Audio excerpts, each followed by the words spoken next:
कोण आहे बरं? ओळख? नाही, मला नाही ओळखता येत. मी तुझा गणेश माते.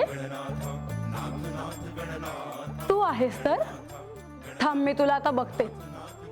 मला पकड गणेश मला थांब. पकड मला पकड मला पकड माते. मला पकड पकड मला पकड पकड.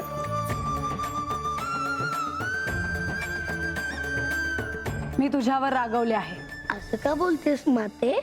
मी आलो ते तुला आवडलं नाही का? आत्ता आलायस मातेला भेटायला?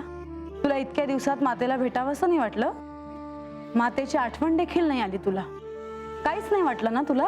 नाही माते, मी तुझ्यापासून लांब असलो की मला आठवण येते, पण मला भेटायला काही येत नाहीस तू, हो ना? मला ठाऊक आहे तू बाणाईवर रागवली आहेस. तिच्यामुळे तुझा रागराग झाला आहे. मला असं वाटलं की तू एकांतात असेल तर तुला बरं वाटेल. अगदी मोठ्यांसारखा बोलतोस. पण एक सांगू, तू माझ्या जवळ असलास की साऱ्या दुःखातून मी सहज बाहेर येते. आपोआप सगळी दुःख विसरायला होतात मला. माते, जेव्हा जेव्हा तुला एकटं वाटेल